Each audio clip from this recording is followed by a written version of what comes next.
sejuk pula.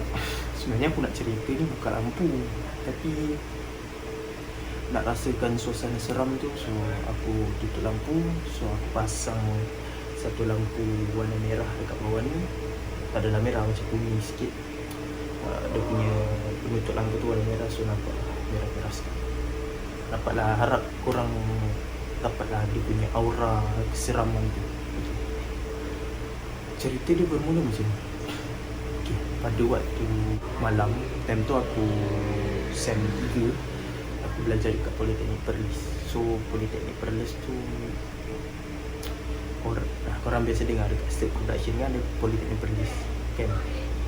Aku belajar dekat situ, dekat tempat yang mereka belajar tu. So sama tempat lah. So aku pernah jumpa kot diorang time graduation. Diorang tu aku pernah jumpa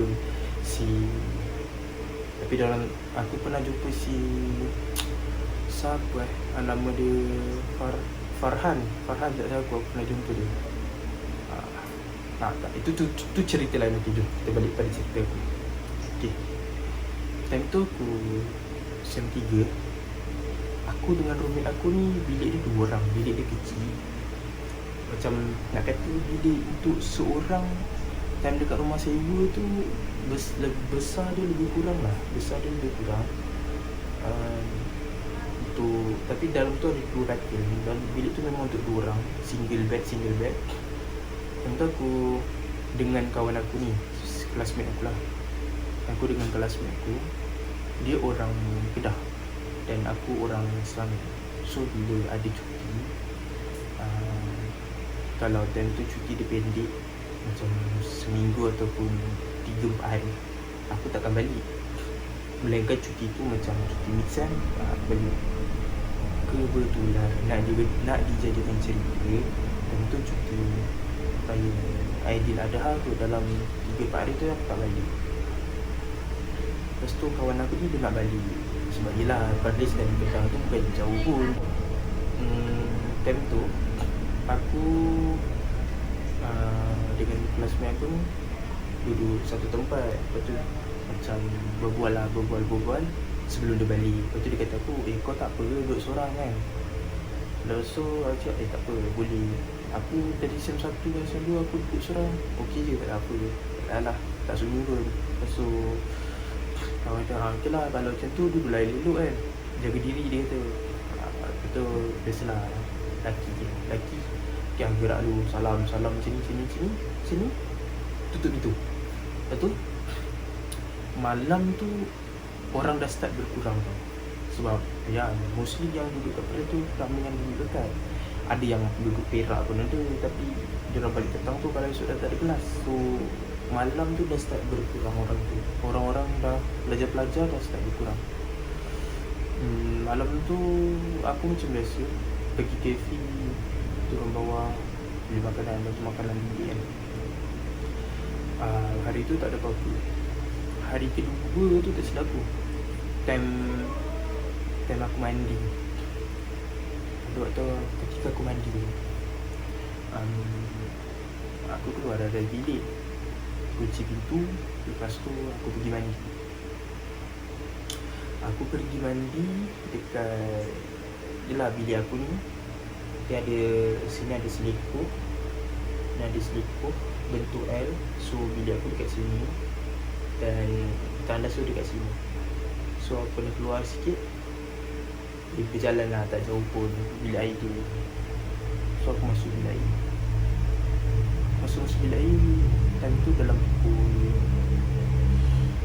7:30 ke 7 macam tu lah. Sebab aku mandi nak solat maghrib.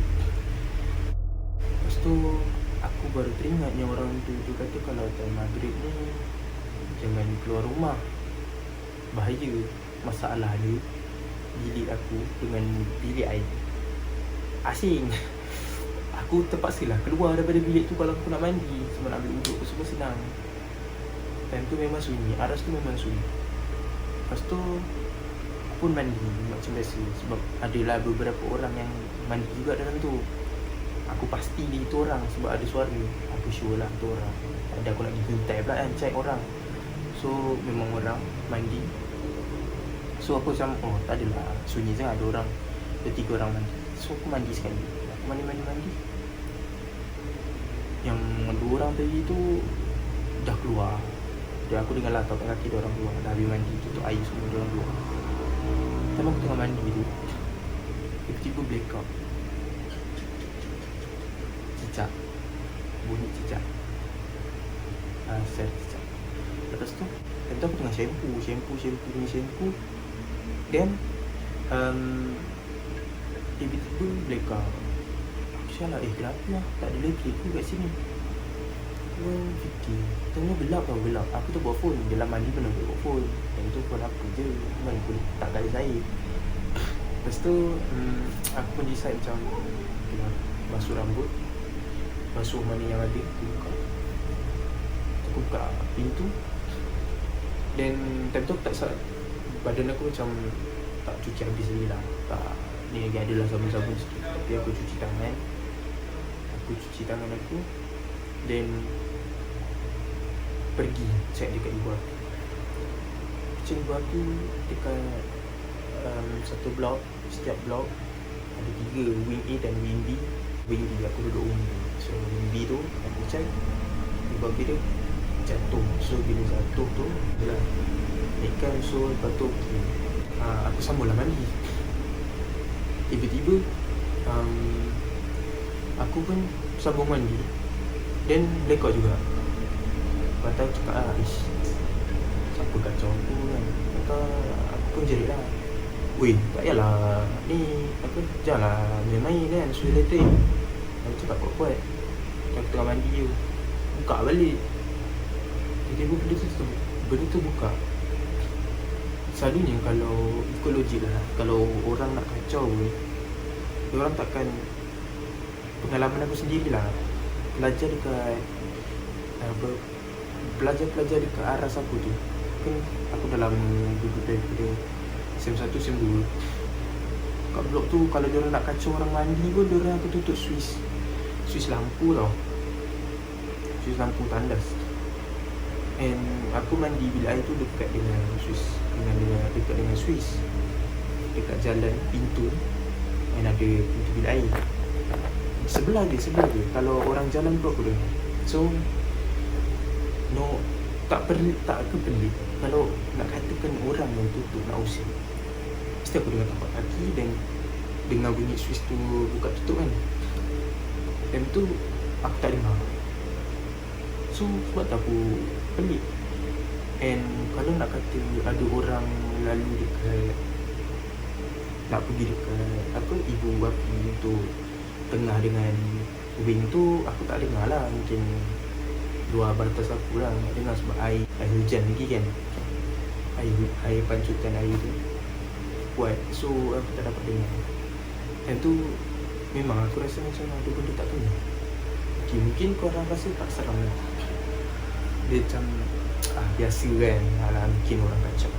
Mungkin. Yang tu beberapa orang dia ada juga alas. So ini yang cerita kedua.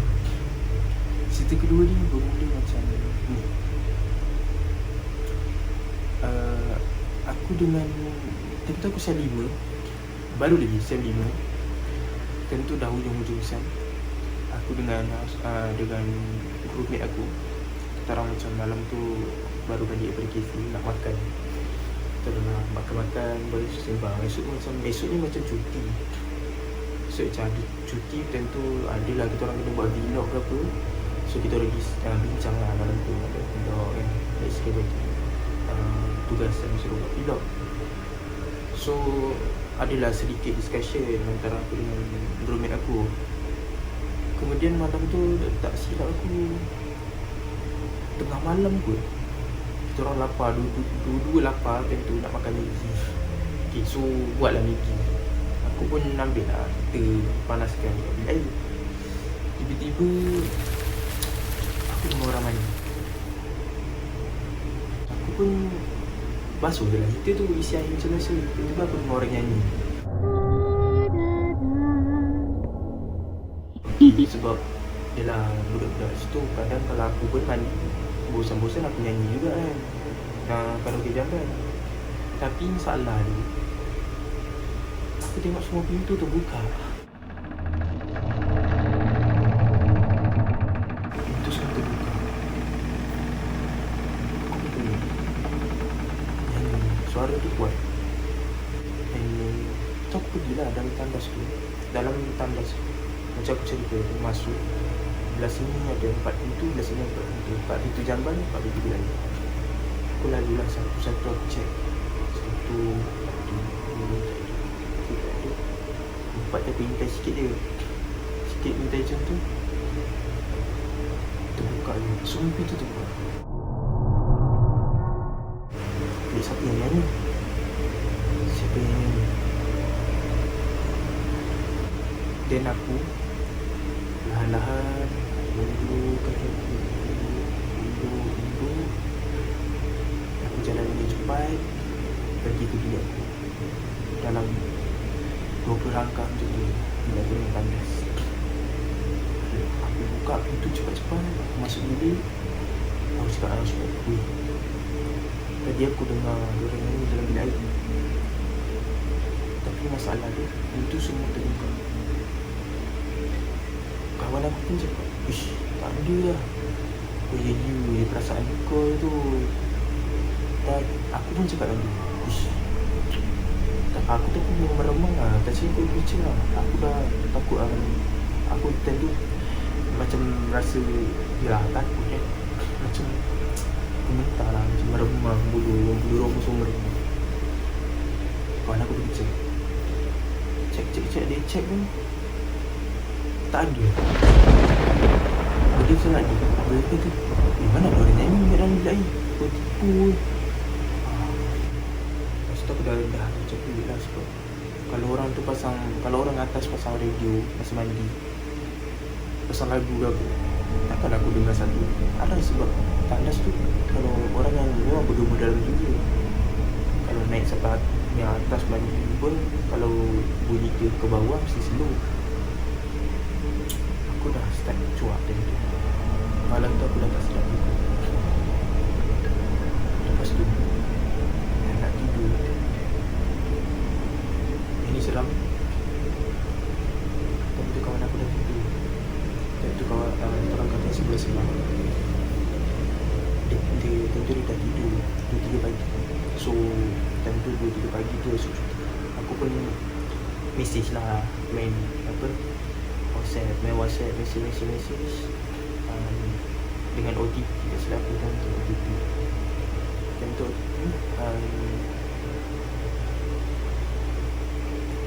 dan OTP tu kebetulan tentu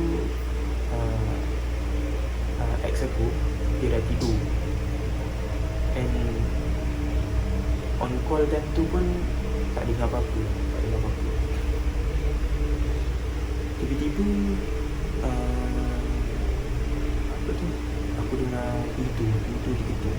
Tuh. Aku macam, taklah. Tu mungkin budak-budak tendang kan. Diorang kadang-kadang tutup pintu nak jual sosis kat tu kan. Kita dah pintu, boom. Aku pun macam, pintu tu dia tendang. Aku pun tengok lah, oh biar je lah. So tu lah, tak ada apa. Itu kali kedua, dalam pukul 3 pagi macam tu, pintu ditendang lagi sekali. Kawan aku pun perasan juga time tu. Time tu memang orang. Tak silap aku. Sebab kita orang dulu time tu marah lah. Dua orang pintu tu. Tuan jerit lah, woi. Lepas tu, lepas orang tendang pintu tu, kawan aku tidur. Aku nak tutup mata tak boleh. Titik berat. Aku rasa macam ada benda dekat atas badan aku. Dia macam lebam hitam. Dia macam orang tua tengah menerap dekat atas tu. Kau bayangkan menerap atas ni kan.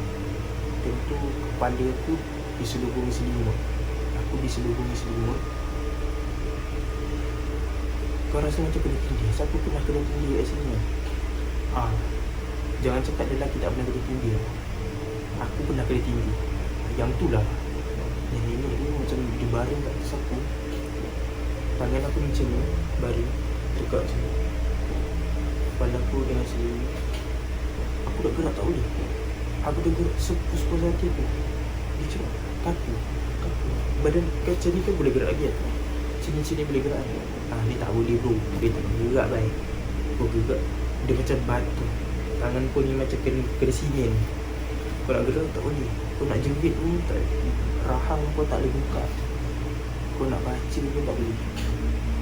Macam masa tu aku, bibir aku ni boleh bibir kita ni dia boleh macam berbisik kan. Time tu aku dia cakap la ilaha illallah. Aku cakap la ilaha illallah Muhammadur Rasulullah. Aku hanya cakap macam tu je. Aku baca ayat kursi. Lepas aku baca ayat kursi tu, pelan-pelan gagah juga mulut dia cakap. Kan badan aku kan tengah keras kan.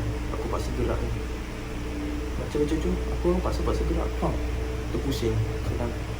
Macam benda kereta mainan yang kau tarik, yang kau pernah main kereta mainan yang korang tarik lepas tu kan. Ni korang tarik, korang tahan lepas wujud. Macam tu lah tangan aku. Aku tahan lepas. Untuk aku tersedar. Untuk time tu aku duduk diam. Aku duduk diam. Masa tu aku baring tu. Aku mengiring madap minda. Aku mengiring. Try tidur. Lepas tu aku rasa macam ada benda kat belakang. Tak ada apa. Aku punya show macam tak apa. Segang. Tentu aku rasa dekat dalam bilik tu, dekat sebelah ujung katil aku tu macam ada orang tengah tunggu. Aku tengok sebelah, Rafiq aku tidur. Aku ingatkan dia nak pergi tandas tepi, tapi bukan. Tinggi pun. Aku juga tinggal almari je. Tinggi lagi sikit pada almari. Tak cecah sini warna hitam. Tentu aku serubung di selimut dengan badan aku, satu badan tu aku serubung di selimut. Aku tak gerak. Kau jangan cakap penakut tau. Kalau kau kena pun betul-betul macam tak ada silap lagi tegur. Tentu memang aku tak cakap besar lah, tapi memang takut lah. Aku serubung gila-gila lah. Sorok kepala muka aku tu aku tutup. Aku tak nak nampak apa, tak nak nampak benda yang kau buka lah. Bayangkan kau dah selimut pun kau boleh bayang benda tu ada kat situ. Dan kalau kau buka, tak jadi cerita lain. Baik kau tutup, kau pejam mata kau kuat. Jalan. Itu je lah cerita. Ada lagi cerita, beberapa cerita yang aku nak kongsikan. Tapi untuk part 1 ni sampai sini dulu sebab tak sedar badan lah. Aku pun baru balik daripada kerja tu. Nanti tunggulah part tu. Okay. So itu saja daripada saya.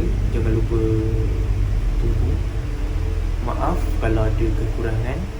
And saya masih baru. So kalau korang ada cerita-cerita hantu atau cerita seram yang korang pernah alami, korang nak share dengan aku, boleh DM aku dekat IG. So nanti aku akan letak IG kat bawah. And sorry sikit, sorry kalau ada macam bunyi bising ke apa ke, ada suara adik aku ke, dan kalau ada bunyi kipas ke, okay? Sebab aku record pun pakai phone je ni. So maybe kualiti dia tak sama macam kamera orang lain. So aku akan try improve. Mana yang kurang, mana yang korang rasa kena improve, korang boleh komen dekat bawah. So itu saja daripada aku. Mungkin aku akan buat part 2. Aku akan buat part 2 dalam masa dekat. Aku akan ceritakan tentang kisah-kisah seram aku dan juga kisah seram kawan-kawan aku yang mana dia orang akan cerita dekat aku. So aku akan kongsikan dengan korang. Okay, itu saja daripada saya. Fihim.